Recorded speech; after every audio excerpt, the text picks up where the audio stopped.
Before he was assassinated, he wrote a letter to his wife, Margaret.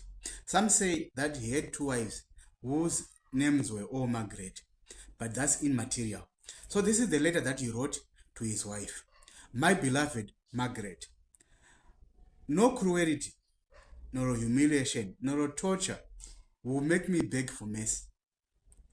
I know what I've done. I know I might suffer. I choose this path, the path of justice for my people and dignity for my country. I regret nothing. They may imprison my body, but they cannot bend my soul. They may kill me. They will never make me new. They tell my children, our children, that their father did not bow. Tell them I died standing faithfully to Congo and to Africa.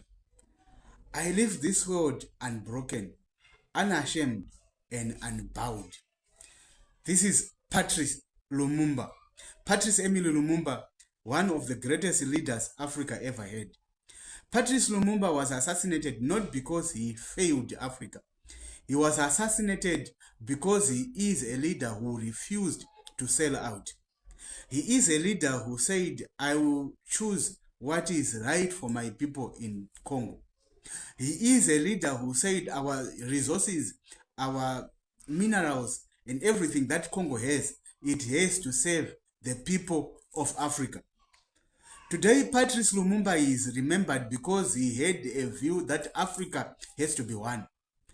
Patrice Lumumba is a symbol of resistance because he believed that Congo has to be one. And you remember that the atomic bomb that was dropped in Japan, the resources were taken from the Congo. And when Congo regained its independence, Patrice Lumumba was expected to be a friendly enabler of the West so that they will continue to take the resources of Africa as they wished.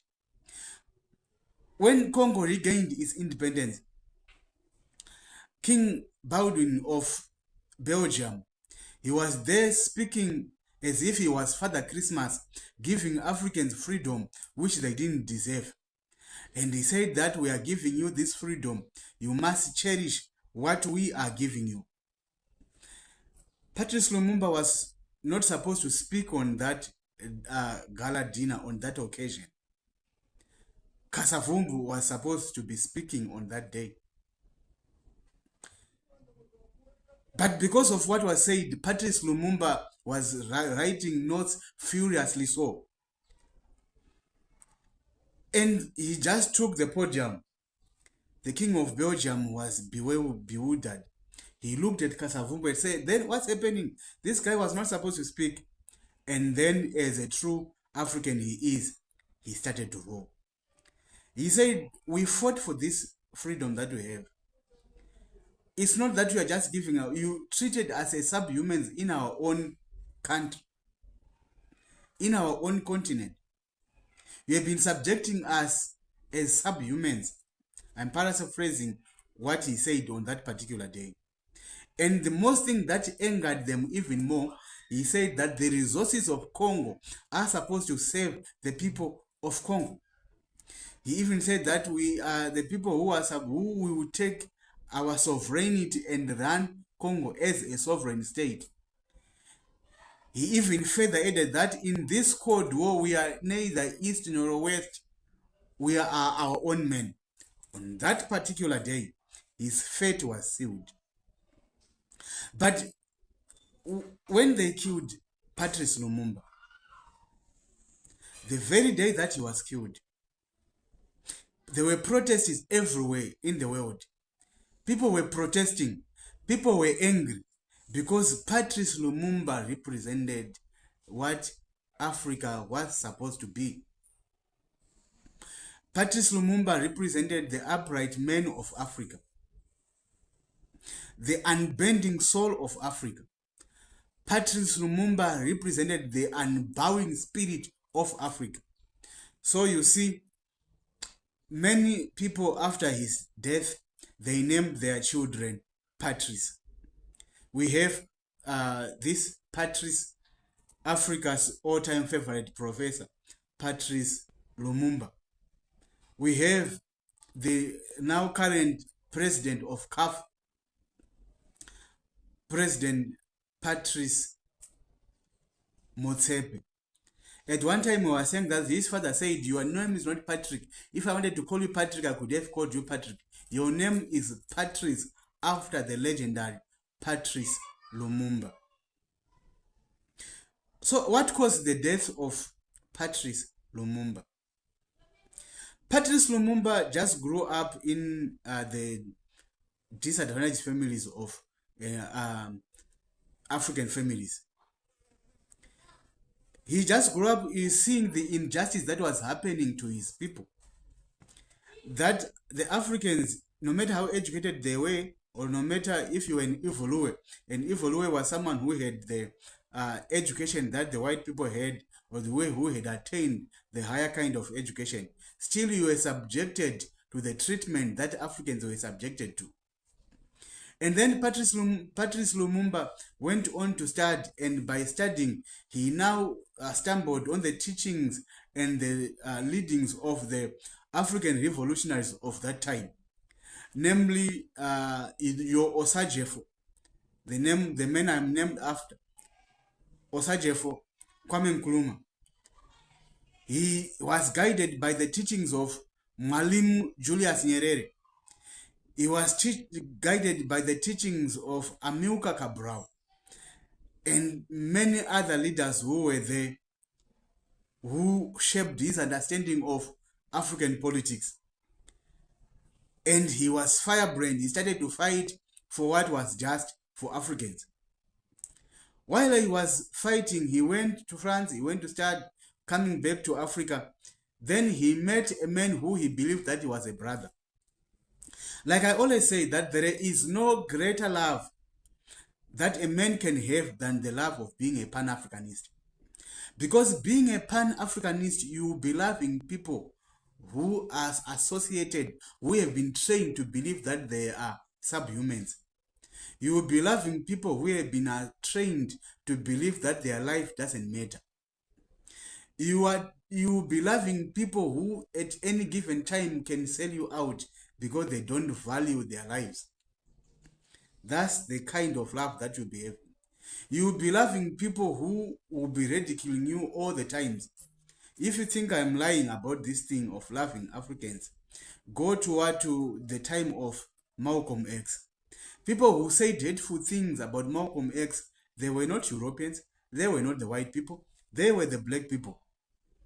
Go to the time of Martin Luther King. The people who said most hateful things about him, they were not white, they were black people.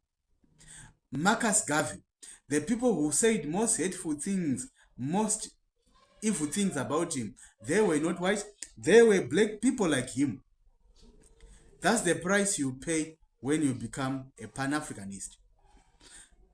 Patrice Lumumba met Joseph Desire Maputo, and he saw that this young man had fire in his belly. When he became prime minister, he promoted him in the rank of the army, unbeknown to him that the young man was already an agent of CIA. Yeah, that's the right way. And when he became the prime minister, because of what he have said, the West, the Belgians, and the CIA have seen that this guy will give us a problem. Because he's talking of nationalizing of the minerals, talking about sovereignty of Africans. That didn't have place in the eyes of the Belgians. They didn't see him fit. He was supposed to be just a clerk, a foreman, taking care of the business of the Belgians, not running the affairs of Africa on his own. What did they do? They bought his friend, his brother. You always see, whenever our African leader is betrayed, there is a black hand there. There are chronicles, evidence that is coming now, that Desire Joseph Maputo was given 250,000 by then 1960 by the CIA so that he would betray Patrice Lumumba. So this is what happened. When he was the prime minister, they made sure that they will undermine his government because he was appointing people who had no experience to run the government. He was appointing people who were still thinking of garlic of Egypt. People who still believed that we were better off being managed by the colonials. Some of them, they were not putting both hands on the deck. And things began to fall out. And with his belief that Congo was supposed to be one, Kasavubu, the president, did not share his dream of having one Congo. Kasavubu was having that they must have some kind of a federal state. And there is this Moise Chombe of Katanga province who said, no, Katanga province have to stand on its own. We don't want to be part of the greater Congo. Patrice Lumumba could not have none of it. He said Congo is one. And Moses Chombe was very, very resentful against Patrice Lumumba. Being aided by the Belgians, they had a plan that he was supposed to die. What did they do? They undermined his economy. There were cracks in the army. There was mutiny in the army. People started to revolt. The army started to revolt, and everything started to happen. And then Kasavubu said, I fired Patrice Lumumba as the president, as the prime minister of Congo. Patrice Lumumba could have none of it, and he said, I fired you too. There was a stalemate. Because by then the head of state was Kasavubu, and Patrice Lumumba was the prime minister, the head of the government, the one who was running the business of the country. Remember, there is Moise Chombe in Katanga province, the richest province in Congo, where all the minerals were. The Belgians, CIA, and their Western Alliance saw a way of eliminating him. They begged the guy in Katanga province, Moise Chombe. And there was mutiny, there was division. The government was falling down. Just like Mandela of South Africa and O.R. Tambo, they went to America and said, help us with this situation. Because the situation that we are having, we need your help so that we will fight against these rebels and to remove the Belgian troops in our country. The Americans said no. As they said to apartheid, they said no. We are not getting into it. That's your business. Solve it. They were doing this because they wanted Patrice Lumumba to fail. They wanted him to be an example that no African state could run on its own. Patrice Lumumba said, no, if you can't help me, now I'm going to the Soviet Union. Remember, in those days, they were the days of Cold War. Mentioning Soviet Union was as good as declaring yourself the enemy of the West. And they made sure that Patrice Lumumba was supposed to be taken out.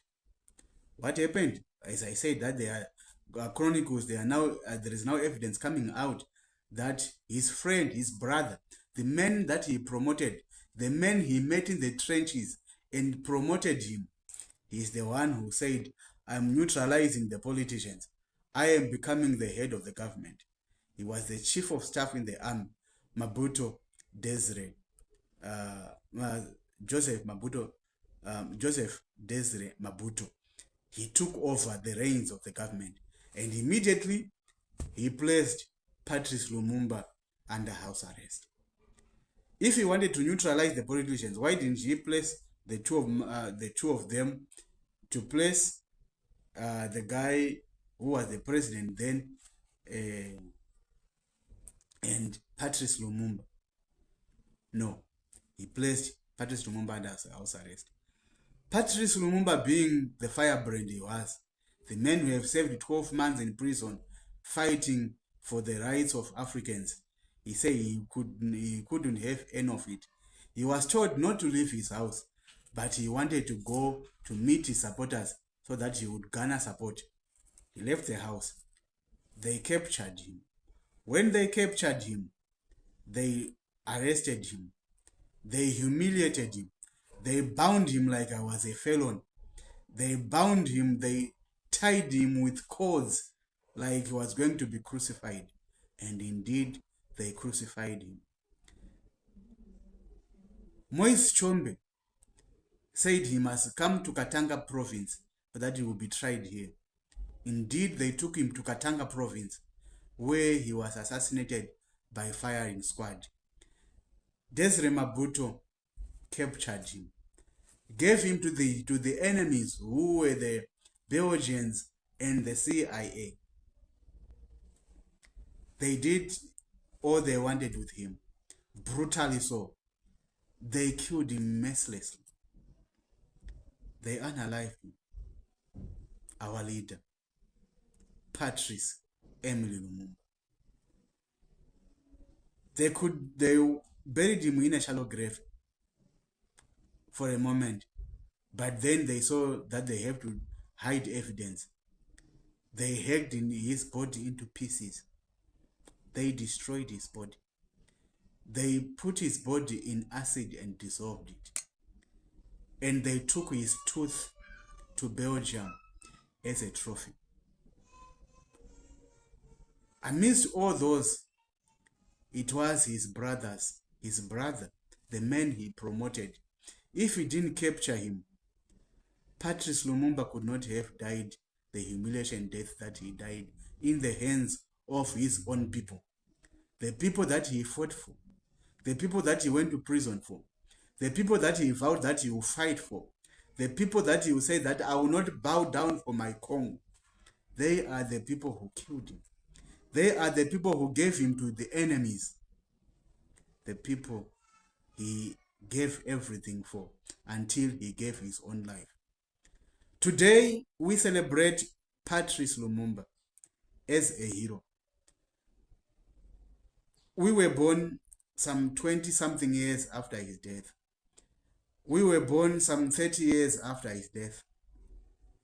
But today, we raise our hands and said, leader, you did not sell out. We are carrying the baton from where you left it. And we are going to do right by Africa. We know it's not easy to fight for the African people. The people of Africa have been subjected to think that they are subhuman. They are second citizens in their own continent. But today we raise our hands in honor of our leader, the great Patrice Lumumba. Rest in power, our leader.